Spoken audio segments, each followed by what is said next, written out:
The hands on the clock on my desk were almost noon when loud voices came from the first floor. I set aside the magnifying glass and the tiny screwdriver I had just used to fix the pendulum in the antique wall clock my neighbor had brought me to repair. The shouting didn't stop. Veronica was arguing with Noel again. About what this time? It didn't matter. I rubbed my tired eyes. At 73, my eyesight wasn't what it used to be, even with special glasses for small jobs. But my hand still remembered every millimeter of the clock mechanism, every detail, and I could almost blindly disassemble and reassemble any watch. "Grandfather, may I come in?" Oliver's quiet voice interrupted my thoughts. "Sure, come on in." My 7-year-old grandson slipped into the room, carefully closing the door behind him, as if trying to shut out the noise downstairs. He always did this when his parents were fighting. He sought refuge in my workshop, where it smelled of oil and wood and metal, where it was always quiet, except for the ticking of dozens of clocks. "What are you fixing?" he asked, climbing into the high chair beside me. "Mr. Pringle's clock. You see, the pendulum was off, so it was 5 minutes behind every 24 hours. Oliver nodded gravely, though I doubted he fully understood the technical details. But he always listened attentively, asked questions. Not like his parents. "Mom said we're going to be here a while longer," he said, chattering his feet. "She told Dad that they needed to save up for longer." I hummed. For a while longer. When they moved in with me, we were talking a couple months. It had been a year now. The house I'd shared with Greta for 45 years, the house where we'd raised Veronica, was now filled with other people's things, other smells, other habits. "Don't you like living with me?" "Na frontinun," Oliver asked, concern in his eyes. "No, not at all." I ruffled his reddish hair, the same as my Greta's. "You're the only reason I'm glad you're here." He smiled, and I caught myself thinking I'd told the plain truth. Oliver is the only person in this house who actually noticed me, not just tolerated me as an unavoidable obstacle. Something rumbled downstairs and I flinched. "It's nothing," Oliver said quickly, as if to comfort me. "Dad just hit a vase." My vase, I thought.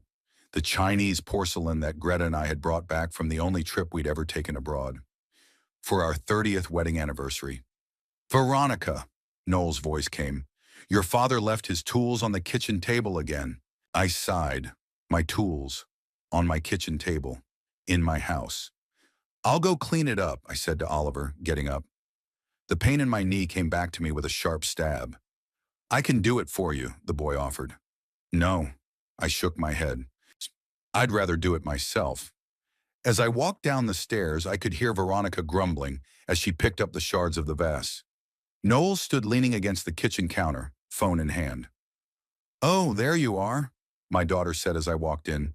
"Haha, Dad, how many times do I have to tell you not to leave your stuff anywhere? We have a small child in the house. A little kid. Who's 7 years old? Who's more neat and tidy than his father? Sorry."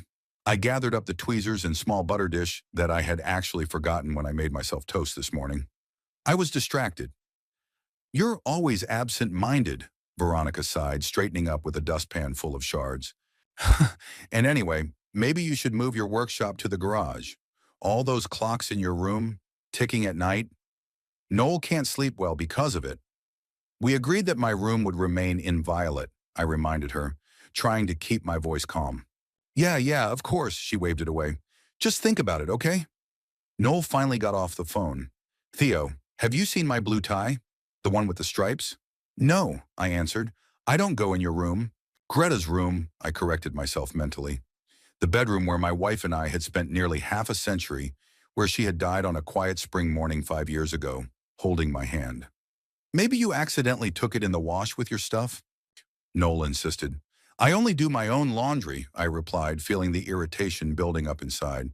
"And I can tell the difference between my own clothes and other people's."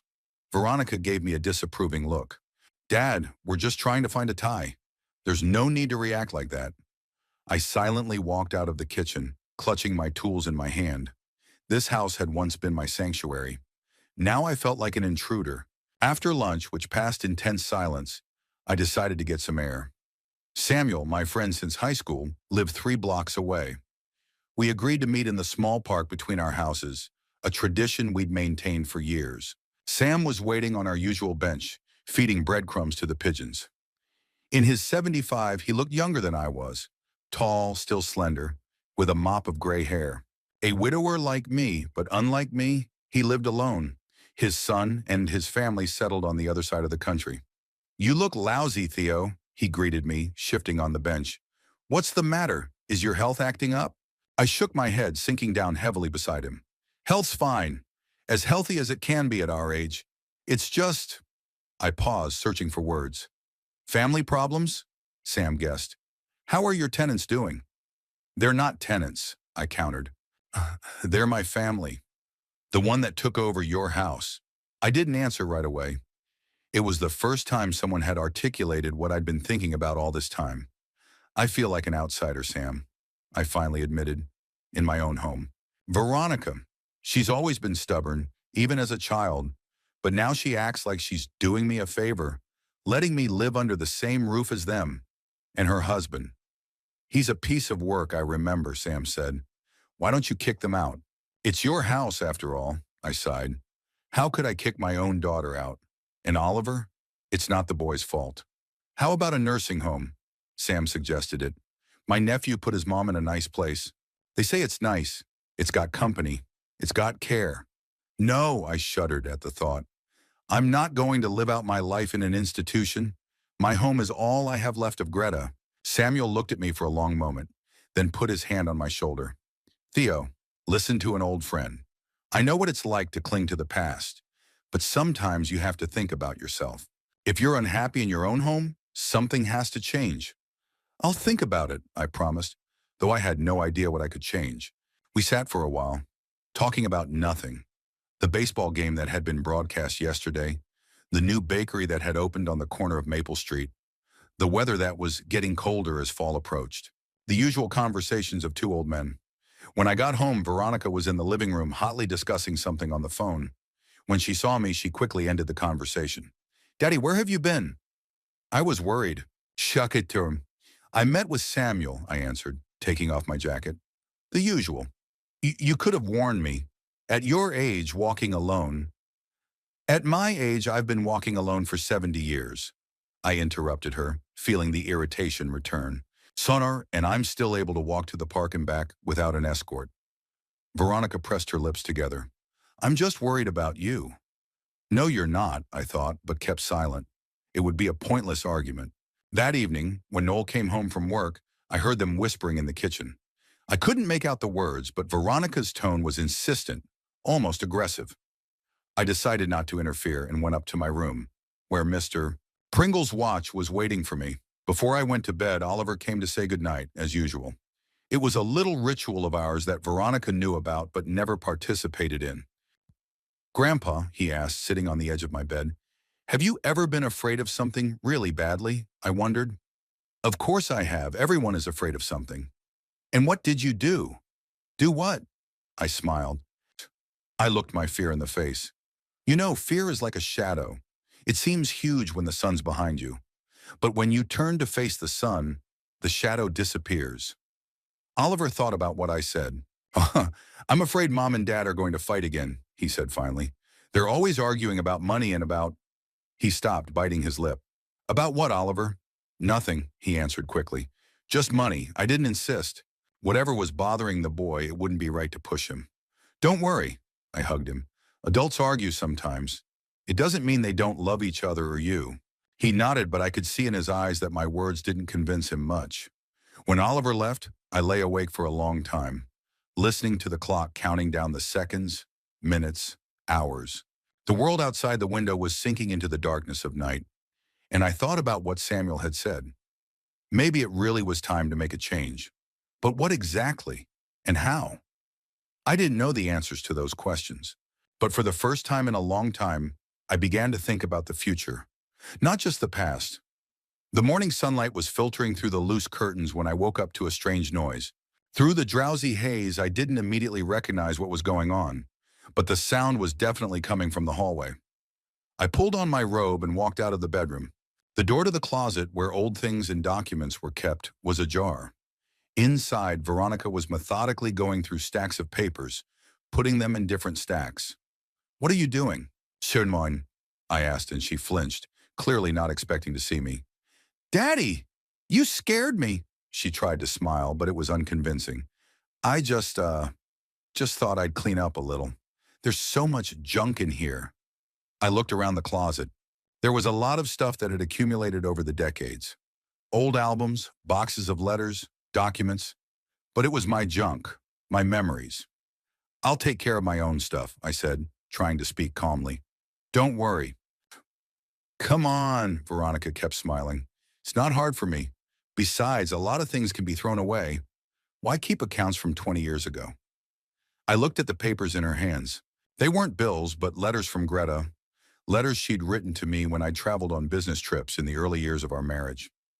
Put everything back, please. My voice sounded harsher than I intended. I'll decide what to throw away and what not to.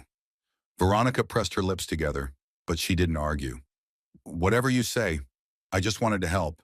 She left the closet and I stayed behind, looking at the evidence of her help. Some boxes had been moved, folders open. On the floor lay an open folder with the deeds to the house. I slowly gathered up the unfolded papers, put them back in place, and closed the closet door. Something told me it wasn't old memories that interested my daughter. At breakfast, Veronica was unusually friendly.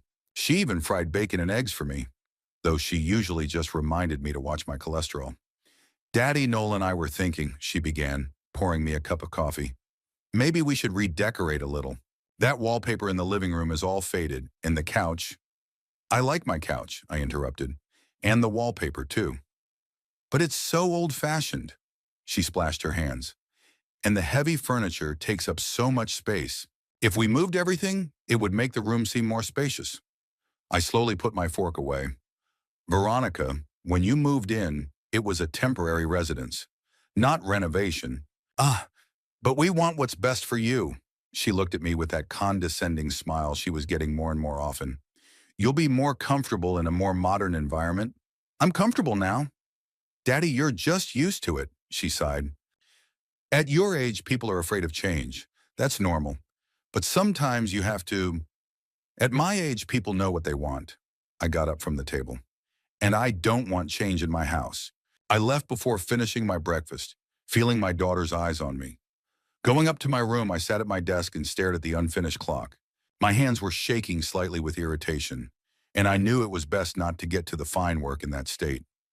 A couple hours later, I came downstairs and heard voices from the kitchen. Veronica was talking to Noel, who had apparently returned from his morning run. Not cooperative at all, I heard myself say. I tried to start a conversation about the renovation, but he just said no. Don't rush things, Noel's voice sounded calm, judicious. We have time. The main thing is to get him to agree to what we discussed yesterday. That would solve everything. I'm not sure he'll agree. You know how stubborn he is. I'll have to agree, Noel chuckled. In his position. They stopped talking when they saw me in the doorway. Veronica was fussing over the stove, and Noel was staring at his phone. Dad, do you want some tea? Sermon in. As if nothing had happened, my daughter asked. No thanks. I walked to the refrigerator, feeling the awkwardness in the air. I'm just getting water. Theo, Noel got off the phone. I was thinking, maybe you should get your eyes checked. You walked past me on the street yesterday and didn't even say hello. I didn't see Noel on the street yesterday, but I decided not to argue. Maybe you're right, I picked up a bottle of water. I'll make an appointment with the eye doctor. As I was leaving the kitchen, I heard Veronica say quietly, See? He's already forgetting basic things. For the next few days, I observed a strange change in my daughter and son-in-law's behavior. Noel suddenly began to take an interest in my health. He asked about my blood pressure, suggested vitamins, even brought some brochure on the prevention of senile dementia. Veronica came into my room more often, ostensibly to bring clean linens or ask if I needed anything. But I noticed her eyes sliding over the shelves, the desk drawers, the safe in the corner. One day, returning from a walk earlier than usual because of a sudden rainstorm, I found them both in my bedroom. Veronica was standing by the dresser, pulling out the top drawer, and Noel was studying the lock on the safe. What are you guys doing? I asked from the threshold. Both of them jumped like thieves caught in the act. Dad, we were looking for your pills. Veronica tried to justify herself. You said you had a headache, so we... My pills are in the bathroom. I wouldn't move. And I wasn't complaining about a headache. You didn't? She exchanged a quick glance with Noel. I must have gotten something mixed up. They squeezed past me awkwardly and hurried downstairs. I slowly circled the room with my gaze, trying to figure out what they were looking for. The dresser drawer where I kept my personal papers, the safe with my will, insurance policy, and savings. Something was going on, and I didn't like it at all. That evening, Oliver came home from school unusually excited. He flew into my room waving his notebook. Grandpa, we have a family history project. We have to make a family tree and write about the most interesting events. Will you help me? I smiled, putting my work away. Of course I will. What exactly are you interested in? Everything. He flopped down on the bed. How did you meet Grandma Greta? Who were your parents? Is it true you fought in the war? Melim. I didn't fight, but I served. I sat down next to him. It was a long time ago before I met your grandmother. Tell me. His eyes shone with curiosity. So I began to tell him about my childhood in a small town north of Clarksburg. My parents, a mechanic father and a mother who sewed part-time. My older brother Hugh, who died in a car accident when he was only 22. The first time I'd seen Greta on the bus, she was carrying a huge bouquet of lilies and reading a book, oblivious to everyone around her. Oliver listened with his mouth open. Occasionally he made notes in his notebook, but more he just absorbed the stories. And then what? Did you talk to Grandma right away? No, I smiled at the memory. I was very shy. I tracked where she got off and I started riding that route every day, hoping to see her again. And did you? 2 weeks later. She was reading again, this time without flowers. I plucked up the courage to sit next to her. I asked about the book. What was she reading? Pride and Prejudice. Your grandmother loved novels, Oliver wondered. Why did you become a watchmaker? It had something to do with Greta, too. I leaned back on the bed. Her father was a watchmaker. He had a small workshop on Main Street. When we started dating, I used to go there a lot. Old Werner didn't like me very much, didn't think I was good enough for his daughter, but it was interesting to watch him work. That precision, that meticulousness. I asked him to teach me and suddenly I had a talent for it. And he gave you the workshop? I laughed. No, he didn't. He sold it long before Greta and I were married, but he left me his tools and some antique clocks. That's where my collection began. We talked all the way through dinner. I talked about how Greta and I had bought this house. It seemed huge at the time and needed repairs. How we spent weekends painting the walls, replacing the floors. How Veronica was born, small, screaming, with a mop of dark hair. How I'd opened my workshop and how, gradually, the fame of my craftsmanship had spread throughout the city. Oliver asked questions, clarifying details, sometimes laughing, sometimes nodding gravely. I could see his eyes light up when I talked about family traditions, about trips, about small but precious memories. Can I look through the family albums? He asked. We need pictures for the project. Sure, I stood up. They're in the closet. We went together to the closet where Veronica had gone through my things that morning. I opened the door and turned on the light. The albums should be on the top shelf, I said, looking around. I remember putting them up there after. I stopped. The shelf was empty. That's odd, I muttered, looking around the closet more carefully. They should be here. Maybe Mom moved them somewhere else, Oliver suggested. She said she wanted to do some cleaning. Maybe, I frowned. Let's go ask. Veronica was in the living room discussing something with Noel, leaning over a magazine. When they saw us, they quickly closed it. Veronica, have you seen the family albums? I asked. The ones that were in the closet. Oh, the albums. She waved her hand nonchalantly. I took them to the garage. They were taking up too much space, and there was so much dust. I need pictures for a school project, Oliver interjected. Can I take the albums? Honey, why do you need old pictures? Veronica smiled. Or, I have plenty of pictures of you on my phone. Much better quality. But I need the old ones, Oliver insisted, to show what my great-grandparents looked like, and my grandfather when he was young and… Okay, Veronica sighed. Noel, darling, could you go to the garage? The albums are in a box by the old bicycle. When Noel came out, I noticed on the coffee table the catalog they had so hastily closed. Sunny Hill Senior Residence. Care and Comfort. A nursing home brochure. So this was the solution to the problem they were talking about. What's that? I asked, nodding at the catalog. Veronica followed my gaze and turned slightly pale. Oh, she faltered. It's for Aunt Martha, my mom's cousin. You remember her? She's all alone, no children, so we thought. Aunt Martha died 3 years ago. Veronica knew it well. We went to the funeral together. Huh. I see, I said, not wanting to accuse her of lying. Oliver, let's go help your father with the albums. In the garage, Noel had already pulled out a box of photo albums. Oliver went through them enthusiastically, admiring the old pictures. Look, Grandpa, is that you? How young you look. I looked at the picture, me in my military uniform smiling, with a guitar in my hands. Yes, that's before I was demobilized. I'm 22 here. And this is Grandma? Wow, she's beautiful. Greta was laughing in the picture, her red hair fluttering in the wind. We were on a picnic by the lake just before we got married. She was always beautiful, I said quietly, until the very last day. We sat in the garage until dark, going through albums while I told the stories behind each picture. Oliver chose a few images for his project, and we went back to the house. Before bedtime, he came to me again, but this time with a question that clearly troubled him. Grandpa, is it true that old people are sent to special homes when they can't take care of themselves? I froze, searching for words. Truly, it happens, I answered cautiously. But usually it happens when a person is seriously ill or lonely. You're not alone, Oliver said affirmatively. You have me. Yes, I have you, I hugged him. And I'm not going anywhere from my home. He clung to me tighter like he was afraid I might disappear. Promise? I promise, I stroked his head. Now go to bed, it's getting late. After I saw Oliver off, I went back to my room and sat for a long time, looking at the pictures we'd taken out of the albums. Faces of the past looked back at me from the yellowed pictures. Parents, brother, friends from my youth. Greta at different times in our lives. Little Veronica. Something was going on in my house and I didn't like it. The nursing home catalog, the talk of solving the problem, the searches of my room.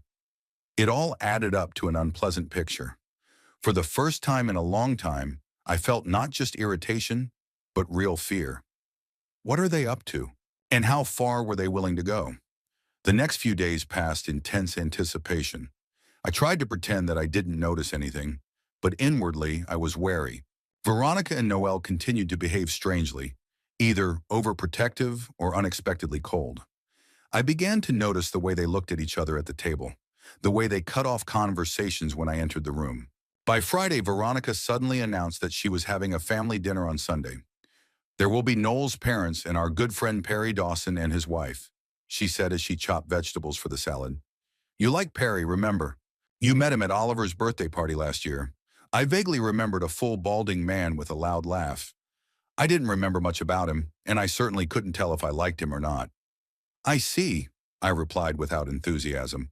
Yeah, Sunday then. Yes, I'll make your favorite casserole.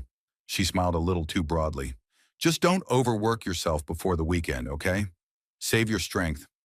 Her concern sounded fake, like a poorly played role. I nodded and retreated to my room, wondering why they needed this dinner. Something told me that Perry Dawson was more than just a friend. On Saturday, Oliver had helped me finish his family tree for a school project. We glued pictures onto a large sheet of cardboard, signed names, drew connections. Grandpa, why doesn't Mom ever talk about her childhood? Oliver asked, coloring a frame around a picture of his grandmother. I've asked, but she always says she's busy.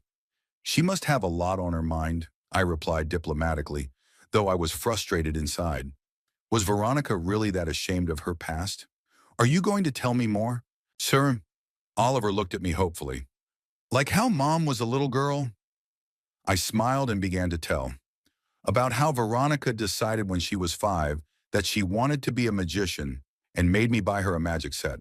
About how she was afraid of thunderstorms and would climb into bed with Greta and me during thunderclaps. About her love of drawing, about her first bicycle, about how proud she was when she lost her first baby tooth. Oliver listened, eyes wide, as if I were telling him a story about a complete stranger.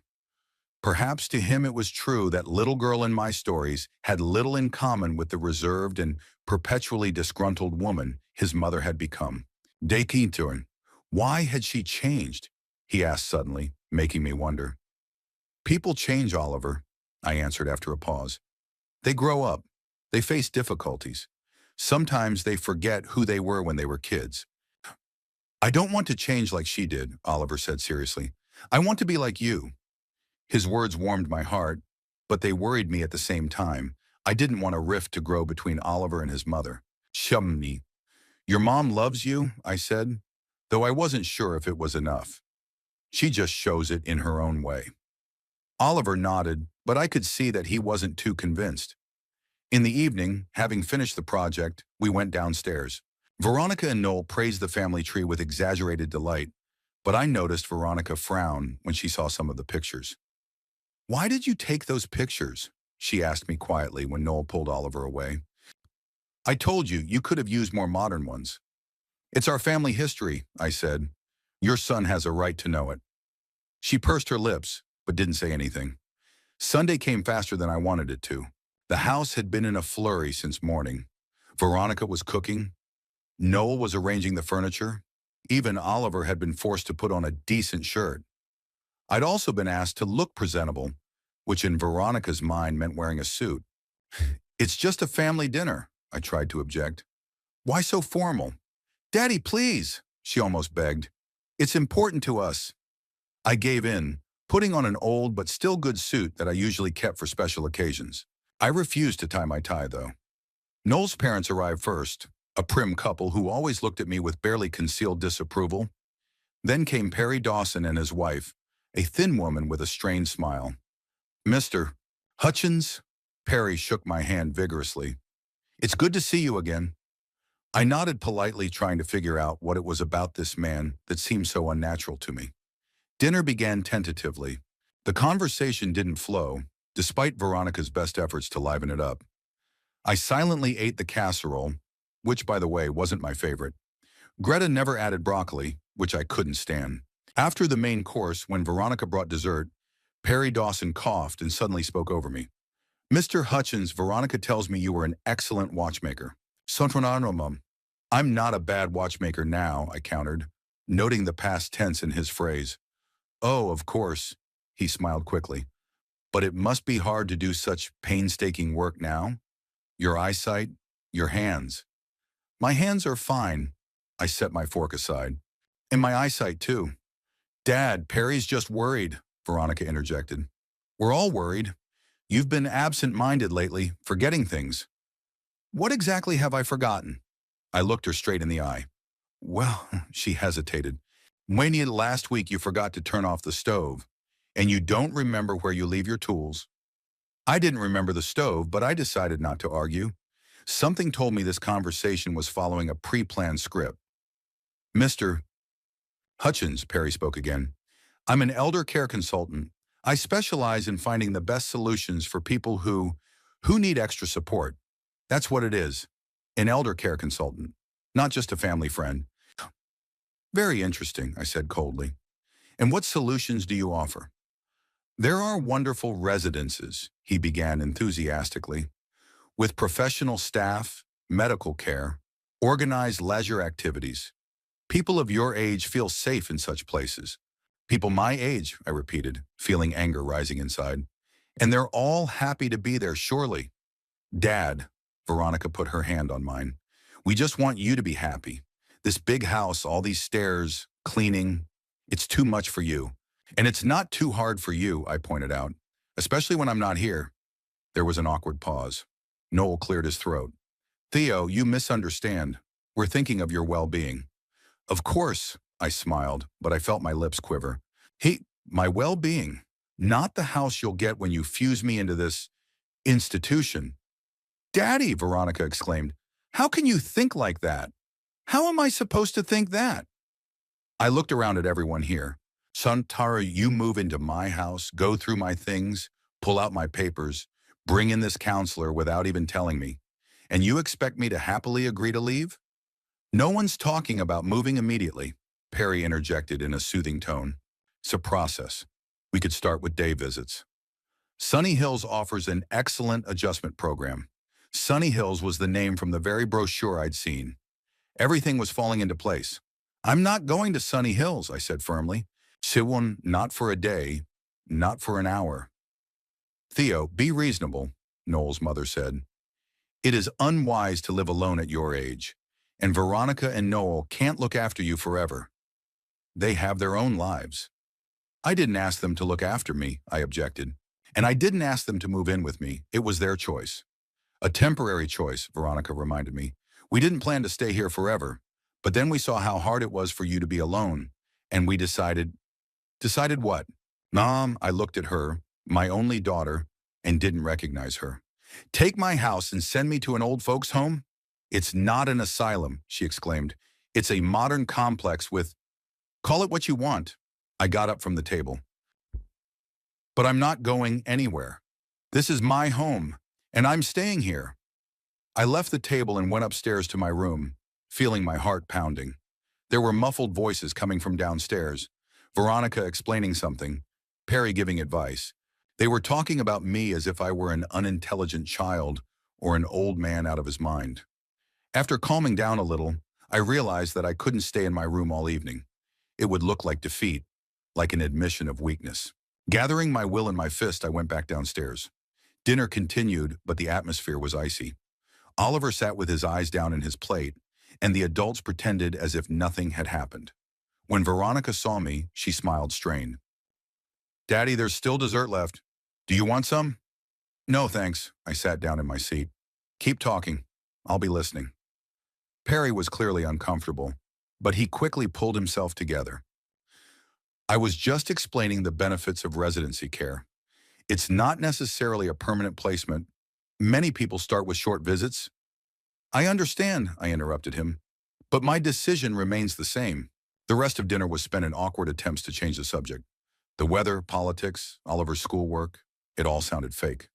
Finally, the guests started to head home. Perry lingered in the hallway, trying to slip me his card. Hey, Emery, just in case, and he said, if you change your mind or want to get counseling. I didn't take the card, and it remained on the table in the hallway. When everyone had gone, Veronica attacked me. How could you? She hissed as Noel took Oliver upstairs. We invited Perry here specifically to tell you about the possibilities, and you acted like a stubborn child. I was acting like a man who was trying to take his house away, I said calmly. And don't act like this dinner was for my benefit. You had it all planned out. Yes, I did. She wasn't hiding her irritation anymore. Because we're worried about you. You're getting old, Dad. You need care. I need respect. I looked her straight in the eye. And the right to decide for myself how I want to live my life. She turned away, defiantly picking up the dishes. You just don't know what's best for you. That was the end of the conversation. I went upstairs to my room, feeling a mixture of anger, frustration, and deep sadness. Veronica had always been stubborn, but when had she become so heartless? Before I went to bed, Oliver came in to see me. He looked depressed. Grandpa, are you okay? He asked quietly. I'm fine, I tried to smile. Just a little disagreement with the adults. It happens. He sat on the edge of the bed, fiddling with the edge of his pajamas. Can I tell you something? It's a secret. Sure, I moved closer. What's wrong? Oliver looked back at the door and lowered his voice to a whisper. My mom wants to put you in a nursing home. Even though I'd already realized it, it was strange to hear a 7-year-old say that. Why do you think that? I asked cautiously. I heard her talking to Daddy, he continued in a whisper. She said that you had to be persuaded, and that if you couldn't be persuaded, we'd have to do things differently. That you'd be better off where you'd be looked after, and that the house would soon be theirs anyway. She said this Perry guy would help with the paperwork. I felt a chill go down inside. Act differently. The house will be theirs soon. What were they planning? Declare me incompetent? Forge my signature on some papers? I understand. I kept my exterior calm, though my insides were seething. Thank you for telling me. Are you mad? Oliver looked at me worriedly. No, I shook my head. Not at you. Never at you. What are you going to do? Good question. What could I do? Don't worry about it. I put my hand on his shoulder. I'll figure it out. But for now, don't tell anyone about our conversation, okay? Oliver nodded seriously. I promise. When he left, I sat still for a long time, thinking about what I'd heard. Then I walked slowly to the window. The house across the street was dark, but there were still lights on in a couple of windows. People were living their lives unaware of the drama unfolding in our house. I waited until the house was completely quiet. Veronica and Noel were still talking in their bedroom, but eventually they were quiet too. The only thing that broke the silence was the ticking of the clock.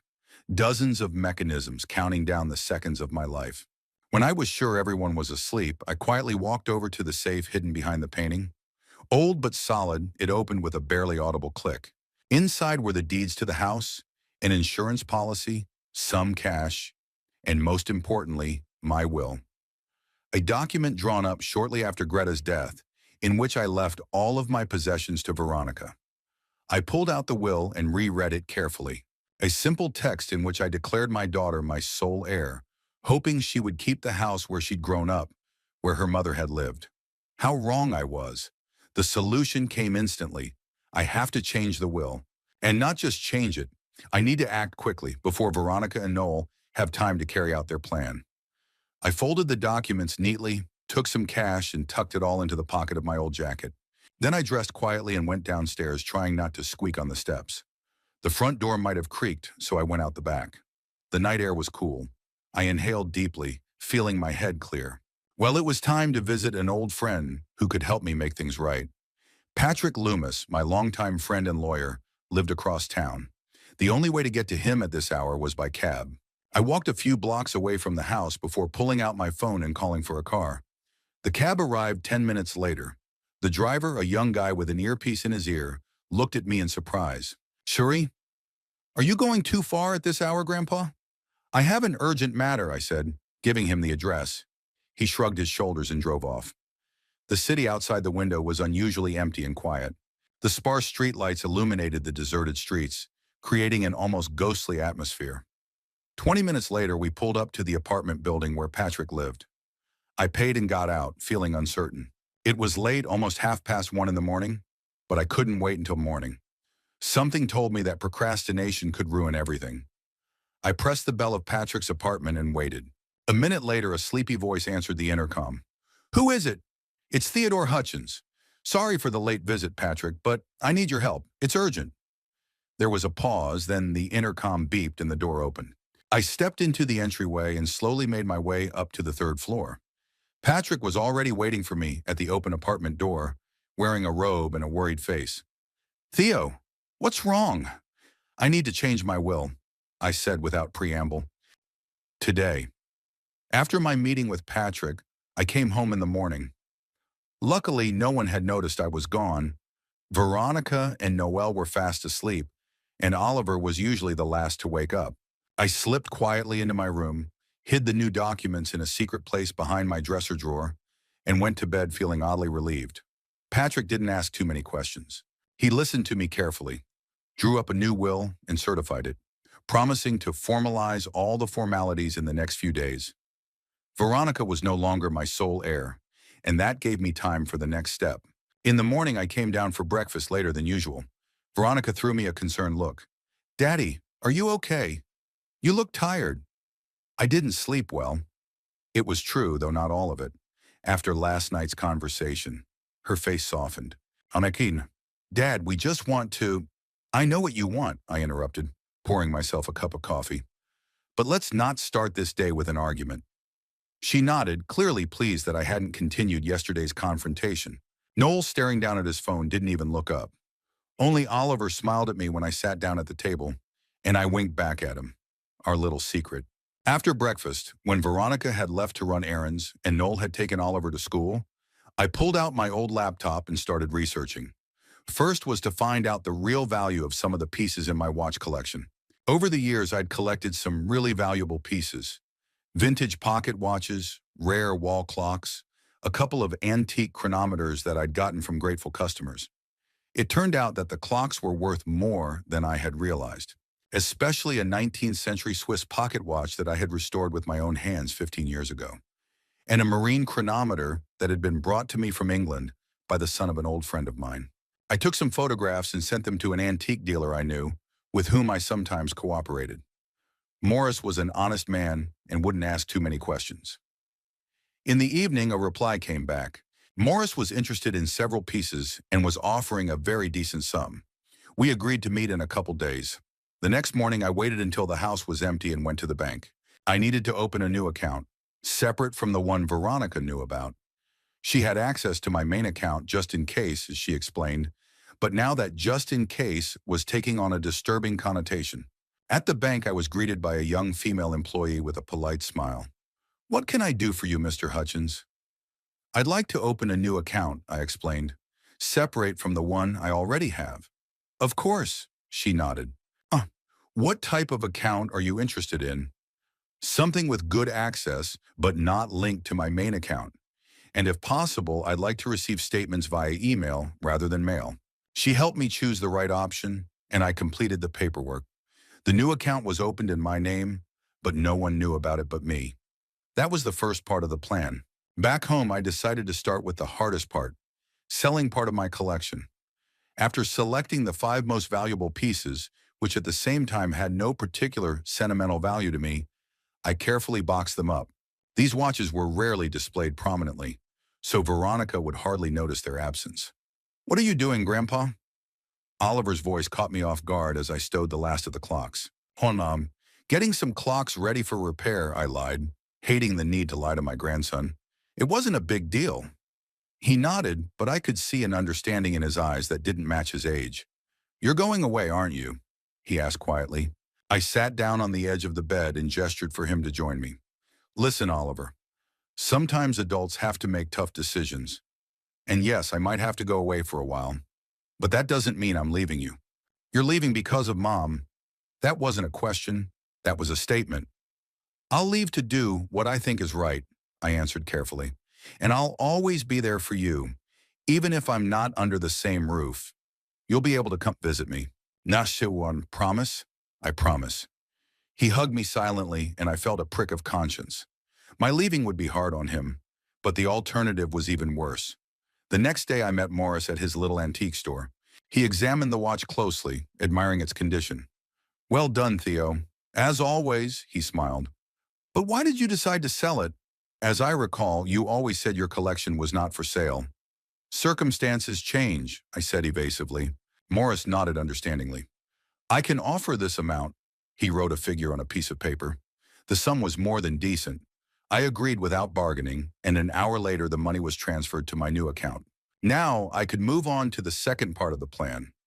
I called the realtor I'd found through an ad on the internet and made an appointment.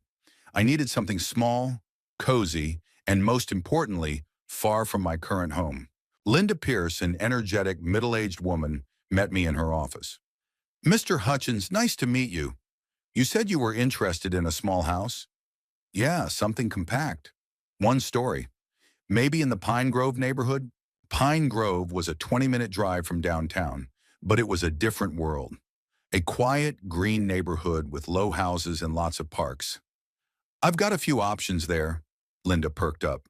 "One would be especially suitable for a person in your situation." "My situation?"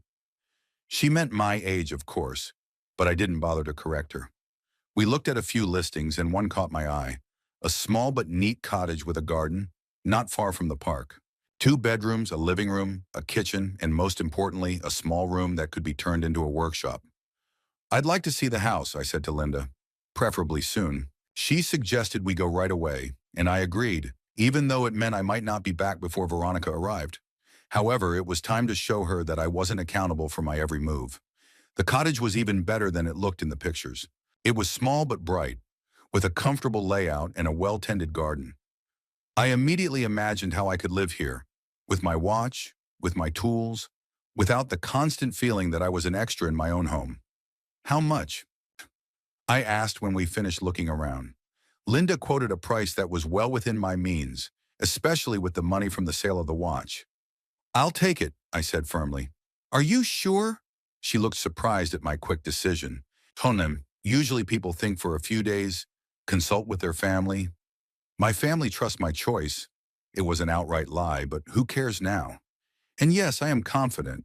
We went back to the office where I made a down payment and signed the necessary papers. The house wasn't mine yet, but the process was underway. Now, the hardest part was waiting for the formalities to be completed and not arouse the suspicions of Veronica and Noel. By the time I got home, it was late. Veronica met me in the hallway. "Daddy, where have you been?" I was worried. "I went to see Sam," I lied, taking off my jacket. "Then we went for a walk and I was running a little late." "You could have called." Her voice sounded accusatory. "I was about to call the hospitals." "I'm sorry, I didn't realize I'd been gone so long." I tried to walk past her, but she blocked the way. "What's been going on with you lately?" She was staring at me. "You're different. Different. Ever since we talked about the residence." "I'm just tired," I answered, deciding to play on her suspicions. "I've been having trouble sleeping lately." "Maybe you're right about my age." Her gaze softened. "See? That's why we're worried. You shouldn't be walking around town alone like this." "Siwam, you're probably right." I gave her a weak smile. "I'm going to lie down." She backed away and I went up to my room, carefully hiding my satisfaction. I had the perfect disguise now. Let them think I was starting to give up. It would give me time to finalize all my preparations. Over the next week, I continued my double game. During the day, I met with a lawyer, a bank manager, and a realtor, discussing the details of buying a house and transferring funds. And in the evening, I pretended to be tired and distracted, forgetting simple things and agreeing with Veronica when she talked about the benefits of Sunny Hills. "I've been thinking about what you were saying," I told her one night at dinner. Uh, Maybe I really should at least visit the place." Veronica's face brightened. "Really? Oh, Daddy, I'm so glad. We can go there next week. Just to see it. No strings attached." "No strings attached," I repeated, trying my best to be humble. Noel, who hadn't seemed very interested in the conversation before, suddenly perked up. "It's the right thing to do, Theo. You'll see. It's really nice out there." "I'm sure it is," I nodded, "if you both think so." After dinner, when I went up to my room, Noel followed me. "Theo, I was going to say—" He hesitated in the doorway to my room. "I'm glad you've changed your mind. It simplifies things." "Simplifies what?" I asked innocently. "Well, the whole situation," he waved his hand uncertainly. "Veronica was worried about your stubbornness. And now everything's going to be okay." Fine for who, I thought, but I said aloud, "Yes, I understand. Sometimes it takes time to accept the inevitable." He nodded, clearly pleased with my submission, and left. I closed the door and let myself smile. They had taken the bait. The next day I met with Linda Pierce again. The deeds to the house were almost done, just a few formalities to go. "Are you sure you want it done so quickly?" she asked. "Usually the process takes longer." "I'm willing to pay extra to speed things up," I said firmly. "The faster the better." She agreed, though her eyes were curious, but she was a professional and didn't ask unnecessary questions. In the evening of the same day, Veronica caught me studying the Sunny Hills brochure, which I had left in a prominent place. "You're really interested," she said with satisfaction. "If I'm going to have to move there, I want to know what's in store for me," I said with a deliberate sigh. "It says here that they have creative workshops. Maybe I can continue working on the clock." "Of course you can." She sat down next to me on the couch. "It's a great place for hobbies and lots of people your age. You'll make friends." "What about the house?" I asked the question casually. Veronica tensed up a little. "Nothing yet. Noel and I will continue to live here and look after it. It's still yours after all." "At least for now," I added mentally, but nodded gratefully. "Thank you. This house. It means a lot to me." "I know, Daddy." She squeezed my hand. "That's why we're going to take care of it." The hypocrisy in her voice almost made me give myself away, but I held back. Just a little more. Just a little more. The next morning I felt so bad that I couldn't get out of bed. Dizziness, weakness, nothing special, just age. Veronica fussed around me, offering to call a doctor, but I refused. "It'll pass," I assured her. "You just need to rest." She reluctantly agreed, but she checked on me every hour all day, bringing me tea and soups, even taking my temperature and blood pressure. Her concern would have been touching if I didn't know her true motives. "See how hard it is for you to be alone," she said, adjusting the pillows. At Sunny Hills, you would have had professional care. Yeah, you're probably right, I agreed in a weak voice. I'm becoming a burden. Net, что ты? Она поспешила заверить меня. We just want you to be taken care of properly. I have work. Noel has his own things to do. We can't give you the attention you deserve. What a touching concern. And what a convenient sickness of mine. Just when I got the call from Linda that the house papers were ready and I needed to go to her office to sign. I'm thinking of getting up tomorrow, I told Veronica. I don't want to lie around all day. How you feel is up to you, she stroked my arm. Take your time. When she left, I quietly got out of bed and went to the window. It was getting evening. Things were about to change. I thought about Oliver, about how he'd feel about me leaving, but there was no other choice. Better to live apart and see each other once in a while than to be locked up in a nursing home and deprived of all freedom. There was a knock at the door, and I hurried back to bed. Come in, I called. It was Oliver. He slipped quietly into the room and closed the door behind him. Grandpa, are you really sick? He asked in a whisper. I winked at him. Not really, no. Sometimes you have to fake it a little to buy time. He smiled, clearly pleased to be privy to the secret. Mom told Dad that it's going to be resolved soon, he informed me, sitting down on the edge of the bed. She said you almost agreed to move. Your mom sees what she wants to see, I shrugged. Don't worry, it'll be fine. You're really not moving into that nursing home? Never, I answered firmly. But you'll have to keep one more secret. He nodded, his whole demeanor showing willingness. What was it? Tomorrow I'll feel much better and go for a walk. If Mom asks, tell her I went to Sam's. Okay, he paused. What about the real thing? Actually, I have things to do, I answered evasively. Nothing dangerous, don't worry. He nodded, accepting my answer, and left, closing the door quietly behind him. I walked to the window again, looking out at the city at night. Tomorrow I would sign the papers for a new house. One more step towards freedom. It had been a week since I signed the papers for the new house. I already had the keys and I'd furtively, under the pretense of visiting Samuel, started moving my tools and some of my personal belongings there. Not too much, so as not to arouse suspicion, but the essentials. Veronica was so engrossed in the plans for my placement at Sunny Hills that she didn't notice the slow disappearance of some of the items. On Thursday evening, as Oliver and I sat in my room taking apart the mechanism of an old alarm clock that I had promised him I would fix, Veronica came up to us with wonderful news. Daddy, I've arranged a visit to Sunny Hills on Saturday, she announced, beaming with enthusiasm. The director will personally give us a tour. And guess who else is coming? I have no idea, I continued to sort through my watch without lifting my head. Perry Dawson, remember him? He'll help with the paperwork and talk about the adaptation programs.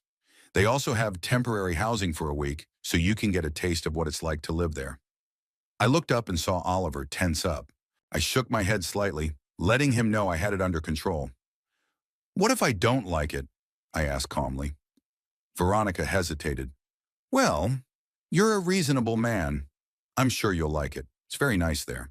Comfortable, safe, interesting people. And yet, what if I don't like it? I insisted. Then we'll think about other options, she answered uncertainly.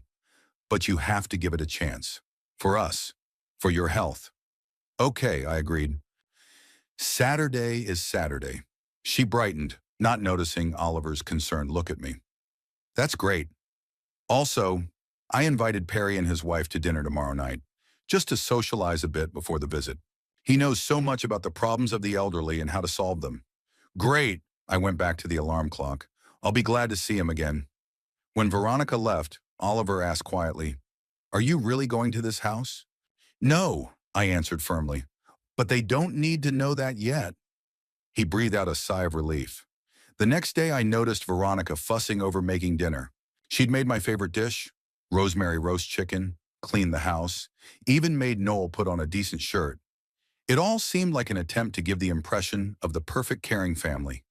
Perry Dawson and his wife Helen arrived at 6 sharp. Perry shook my hand with exaggerated cordiality. Mr. Hutchins? It's good to see you in good health. Veronica tells me you've taken an interest in Sunny Hills. Yes, a little, I answered discreetly. I want to find out what it is, since my daughter is so concerned about it. Oh, you won't regret it. He patted me on the shoulder as if we were old friends. Sunny Hills is not just a nursing home. It's a true community of like-minded people. People of your generation find friends, activities, even new romantic endeavors. He winked, and I suppressed the urge to wince. Over dinner, Perry continued to tout the charms of Sunny Hills, and his wife occasionally chimed in with stories of how their parents or grandparents had blossomed since moving there. A friend of mine told me that her father had flatly refused to even think about moving there at first, Helen chirped. But now he's chairman of the chess club and says he's never had a better time in his life. Fascinating, I said dryly. And the most important thing is safety, Perry continued, as he poured himself a second batch of casserole. At your age, it's so easy to fall, to forget something, to leave the stove on. And there's professional staff, 24-hour surveillance. Your family's safe and you're comfortable. And how much does all this comfort cost, I asked, getting to the point. Perry hesitated a little. Well, it depends on the program and the type of accommodations. But I'm sure we can find the best option. Veronica mentioned that you have savings and insurance. And a house, I added. Yes, and a house, he nodded. In some cases, you can use real estate as part of your living expenses. We have a special assets for care program that is very popular with our clients. So I have to give up my house to be accepted into your residence? I tried to make my voice sound naive. You don't have to give it up, Veronica interjected hastily. Just some paperwork. The house is still in the family. In some family, I muttered. Excuse me? She asked me again. Nothing, I smiled. Go on, it's very interesting. Perry didn't seem to notice my sarcasm. The point is that we provide a full range of services for a reasonable price. And importantly, we free your loved ones from having to take care of you on a daily basis. They can simply come and enjoy companionship without stress or obligation. No commitment, echoed in my head. So that was it. They want my home, and they want to send me somewhere where I won't interfere with their plans. When do I have to make a decision? I asked, pretending to seriously consider the offer. Well, the sooner the better. Perry leaned closer. We've got a couple of nice rooms open right now, overlooking the park. But they're going fast. And I've arranged Saturday's excursion as a special exception for you. That's very kind of you. I took a sip of water. And what documents will I have to sign? Standard accommodation agreement, medical consent, he listed, curling his fingers. And depending on the payment program you choose, possibly asset transfer documents. But don't worry, I'll explain everything in detail. I'm sure you will, I nodded. I'll look forward to Saturday. After dinner, when Perry and his wife were about to leave, he took me aside. Mr. Hutchins, I know this is a difficult decision, but trust me, the longer you put it off, the harder it will be to adjust. At your age, change is not easy. Oh, my age, I repeated slowly. All of you are very concerned about my age. It's natural, he didn't notice the coldness in my voice. Your loved ones love you and want the best for you, and I want to help too. Of course, I shook his hand, holding back my disgust. See you Saturday. When they left, Veronica was glowing with joy. See, Daddy, Perry's so knowledgeable, so attentive. He'll help us figure it all out. I'm sure he will, I agreed. He's a very, professional man. And you'd really consider moving? I could hear the hope in her voice. I promise I'll give it serious thought, I said, which was true, though not in the way she meant it. Veronica hugged me happily for the first time in a long time. Thank you, Daddy. You don't know how happy I am. Everything's going to be okay, you'll see. I hugged her back, trying to find in this woman something of the little girl I'd once rocked on my lap. Something of Greta, of her kindness and honesty. But I couldn't find it. My daughter had become a stranger. Friday morning, Veronica drove to Sunny Hills to, as she put it, finalize the details of the upcoming visit. Noel was at work and Oliver was at school. I had a few hours to act. I called Samuel and asked him to come over. What's wrong, Theo? He asked when we sat down in my room. You sounded worried. I need your help, I said. Tomorrow, I outlined my plan to him. Sam listened, sometimes frowning, sometimes nodding. Are you sure you want to take this step? He asked when I was done. It's pretty drastic. I don't have a choice, I shrugged. They're not going to stop. First Sunny Hills for a week, then a month. and then I won't be able to come back, and the house will go to them. What about Oliver? Sam knew how attached I was to my grandson. We have a deal, I said. He understands. Sam took a deep breath. Okay, I'll help. After all, what else are old friends to do but participate in each other's ventures? We shook hands, sealing the pact. When Veronica returned, she was in high spirits. Daddy, everything is ready for tomorrow. We have to be there by 11. There will be a tour, then lunch at their restaurant. The food is said to be excellent. And then, if you want, you can talk to some of the residents. There's a man there, a former engineer. He's 78. I think you'd be interested in talking. Nah, sounds like fun. I tried to make my voice sound interested. I'm looking forward to tomorrow. You are? She paused, surprised by my enthusiasm. I'm so glad you've changed your attitude. People change, I said philosophically. Sweet, even at my age. In the evening, when the house was quiet, I took out the small suitcase I had hidden under the bed a week ago. It contained the essentials, a few sets of clothes, toiletries, pictures of Greta, Oliver, our family at the best of times, and of course the paperwork, the house, the bank account, the new will. I sat down at my desk and wrote 2 letters. One for Veronica, explaining my decision and asking her to understand, if not accept. The second was for Oliver, which he was to receive when he was older. Finished, I tucked the letters into the pocket of the jacket I was going to wear tomorrow. Everything was ready. Tomorrow I would play my last card.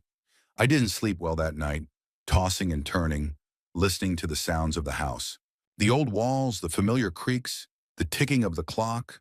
It had all been a part of my life for so long. This is where I was happy with Greta.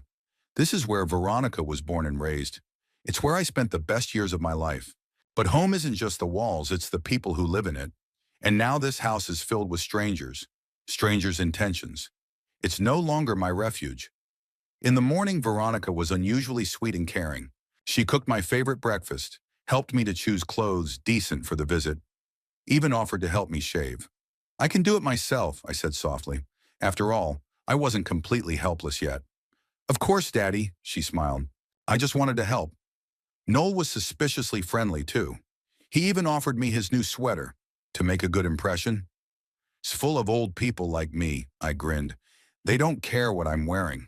But the staff does care, he insisted. First impressions are important. I agreed to wear a sweater so I wouldn't arouse suspicion. Oliver watched in silence, occasionally glancing at me questioningly. I winked at him discreetly, and he smiled slightly. At 11:30, we got into Noel's car. Veronica talked all the way about how good it would be for me at Sunny Hills, what interesting programs there were, what a caring staff. And most importantly, you won't be alone, she repeated. There will be people around who will understand you, who will share your interests. Why do I need other people when I have a family? I asked innocently. Veronica hesitated. Well, we'll visit you. Often. Every week. Right, Noel? Huh. Of course, he said, keeping his eyes on the road. Whenever we can. Sunny Hills was a complex of modern buildings surrounded by a well-kept park. At first glance, it looked like a nice place. If you don't know that it's a beautiful prison for those who have become inconvenient to their families. In the parking lot, Perry Dawson was already waiting for us, beaming with a smile. Shocking. Welcome to Sunny Hills, he exclaimed, shaking everyone's hands. Mr. Hutchins, are you ready to see your future new home? More than ready, I replied with a smile that must have looked unnatural on my face. We entered the main building, and Perry began his tour. A spacious foyer with comfortable chairs where residents can socialize, a dining room with a variety of meals catering to all dietary needs, a library, a recreation room with a TV, even a small movie room. And this is our creative studio.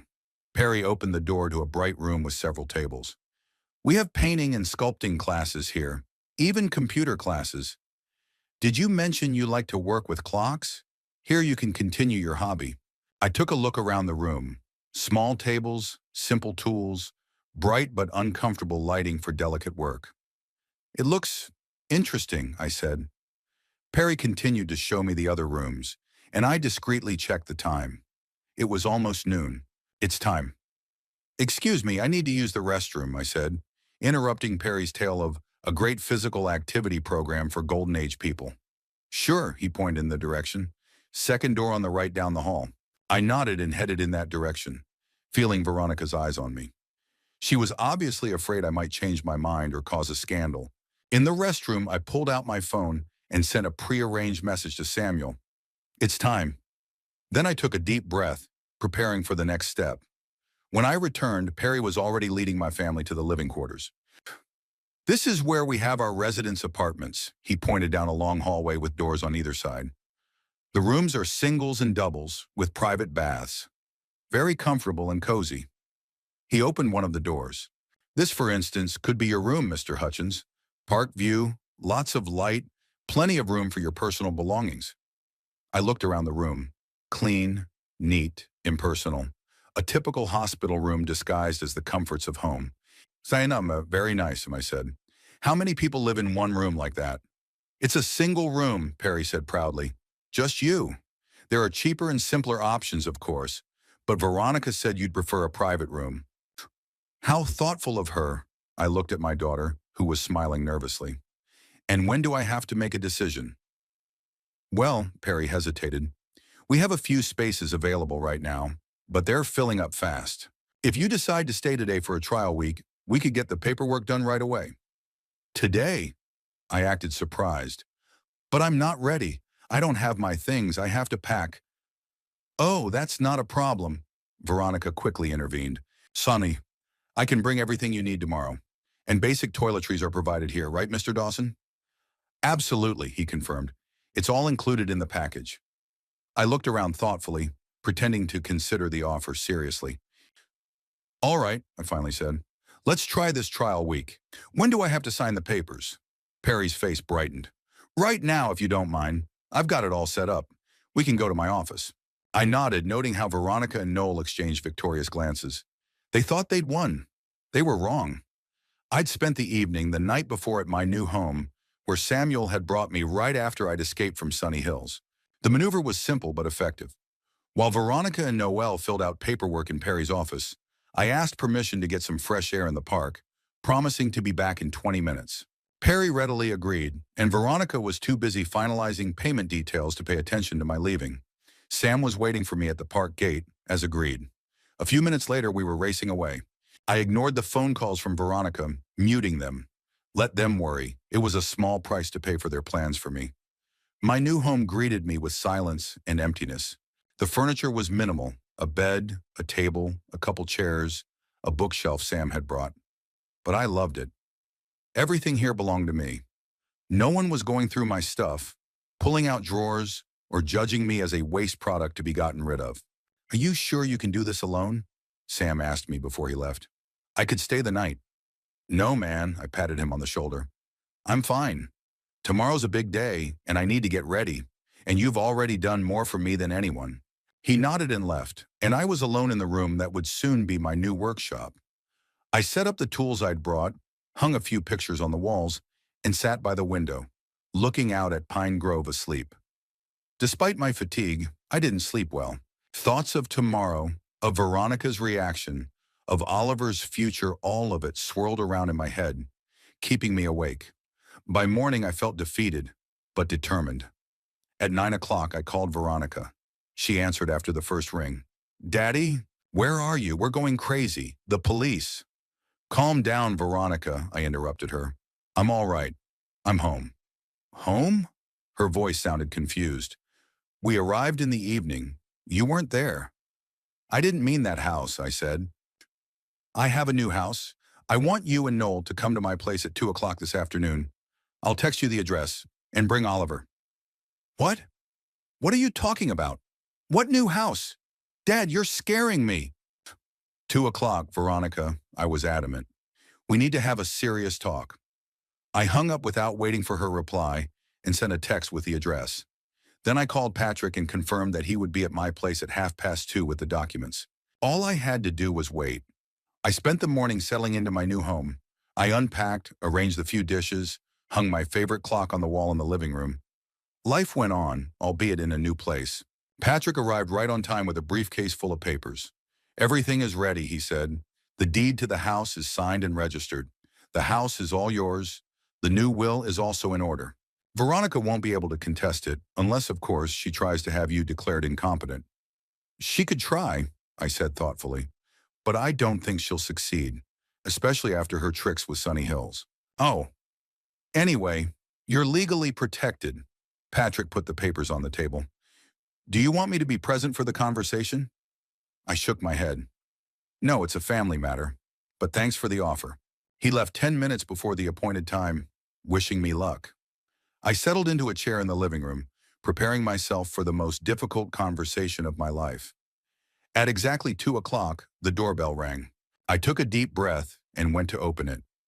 Veronica stood on the doorstep, pale and puffy, with circles under her eyes, obviously from a sleepless night. Next to her was Noelle, with her usual disgruntled expression. Behind them was Oliver, who flashed a smile when he saw me. Grandpa. Hello, Oliver. I smiled at him. Come in, all of you.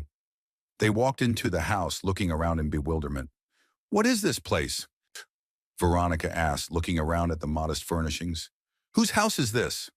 Mine, I answered simply. Sit down. We need to talk. I pointed to the couch and chairs in the living room. Veronica and Noelle sat on the couch, and Oliver sat in the chair next to me.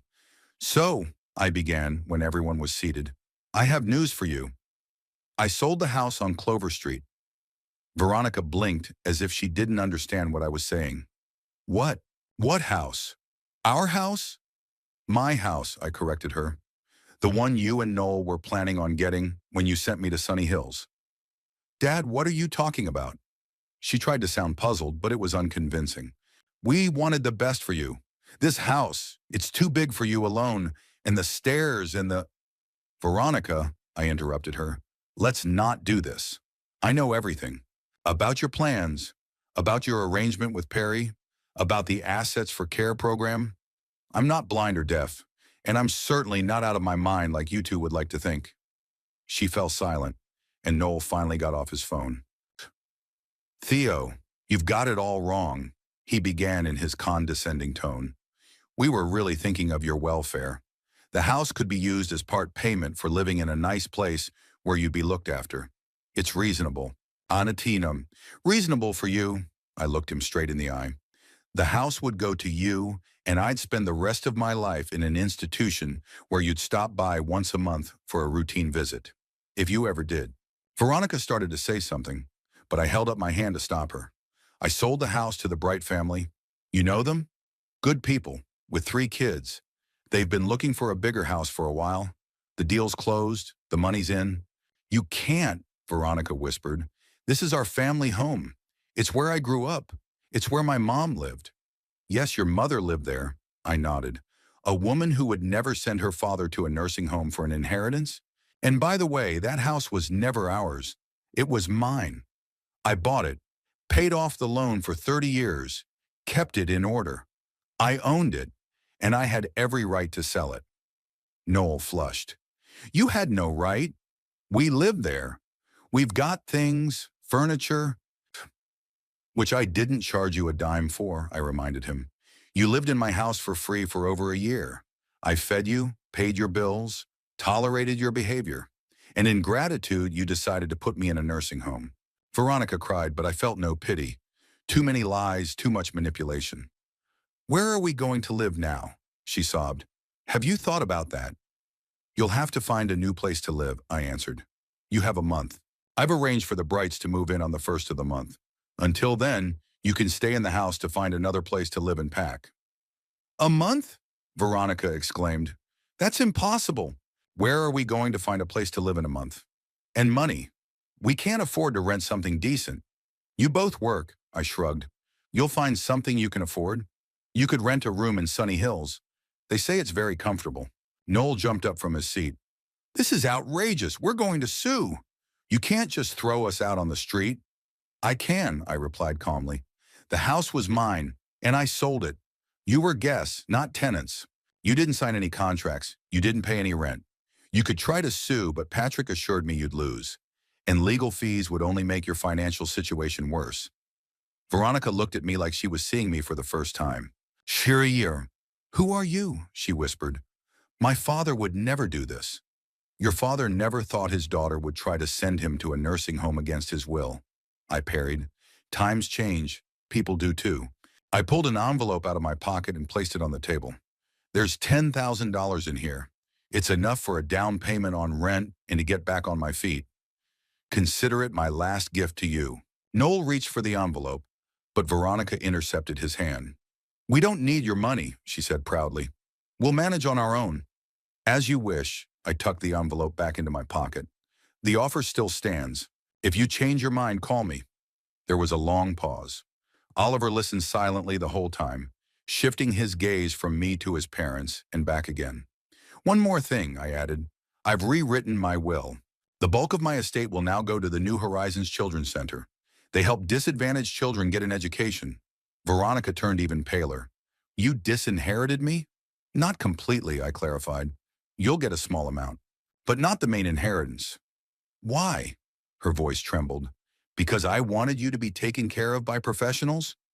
Because you wanted to get rid of me so you could take my house, I said bluntly. Fuck, because you lied to me, manipulated me, went through my things. Because you were no longer the daughter I knew. She turned away, and Noel finally exploded. Screw you and your inheritance. You think we need your pittance? We can do without it. Come on, Veronica, we've got nothing to do here. He stood up and pulled her by the arm. She stood up, still looking at me with a mixture of resentment and confusion. Daddy, she began. Goodbye, Veronica, I said. I hope someday you'll understand. She didn't say anything, letting Noel lead her out of the room. I heard the front door slam. Oliver and I were the only ones left in the room.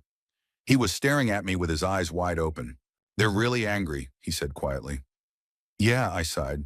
And they'd be angry for a long time. But it was necessary. He nodded with unchildlike seriousness. I understand. They wanted to send you to that house where there are a lot of old people. And you didn't want to. That's right, I smiled at him. You're a very smart boy, Oliver. A car horn honked outside. Noel was obviously rushing Oliver. I have to go. The boy got up from his chair. They're waiting. Wait, I stopped him. There's something I want to show you before I go. I took his hand and led him down the hallway to one of the doors I hadn't opened yet. Nastinon, this will be your room, I said, swinging the door open. When you come to visit me. The room was small but cozy. A bed, a desk, a bookshelf, all new, bought especially for him. There was a map of the world on the wall. Oliver had always been interested in geography. My room? His eyes widened in surprise. Yes, I nodded. I've arranged with your parents for you to come to my place on the weekends. If you want to, of course. Of course I want to, he exclaimed and threw himself around my neck. Thank you, Grandpa. I hugged him tightly, feeling the tears coming. This little man was the only one worth fighting for. The car horn sounded again, more insistent. You have to go. I let him go reluctantly. But you can come back this Saturday. I'll show you around the neighborhood. There's a great park with a pond where you can feed the ducks. What's over? I'll definitely come, he promised. Can I bring my sketchbook? Sure, I smiled, and we'll draw ducks together. He ran toward the exit, but turned around at the door. Would you be happy here, without us? I thought for a moment. I'll be calm, I answered honestly. And that's a lot. He nodded, as if he understood more than a 7-year-old could, and walked out of the house. I went to the window and watched him run to the car, where his glum parents were waiting for him. Noel said something sharply to him as he got into the back seat, but Oliver just shrugged. The car started abruptly and disappeared around the corner. I was alone in my new home. The trees rustled outside the window, reminding me that life goes on, that the seasons change, that the world doesn't stop because of our little dramas. I walked to my new workshop and sat down at the table. In front of me lay the old pocket watch I was about to repair, a small mechanism in which every part has its place and its purpose. If one gear fails, the whole mechanism stops. Our family was such a machine, and something in it had broken long before Veronica moved into my house. Maybe it started while Greta was still alive. Maybe after she died. It doesn't matter. The main thing is that now the mechanism has stopped completely, but there was a new rhythm in my life, a new ticking. Freedom from manipulation, from the feeling that I'm an extra in my own house, freedom to be myself, even if it meant being alone. And then I had Oliver, a boy who reminded me of Greta, of a time when things were simpler and more sincere. A boy who would come to visit me on weekends, draw ducks with me, listen to my stories. It was enough, at least for now. I picked up the magnifying glass and leaned over the clock, feeling my hands automatically perform the familiar motions. Life went on, and in this new life, I was the master of my own destiny. No one else decided for me where I should go and how I should live, and that was its own bitter but real victory.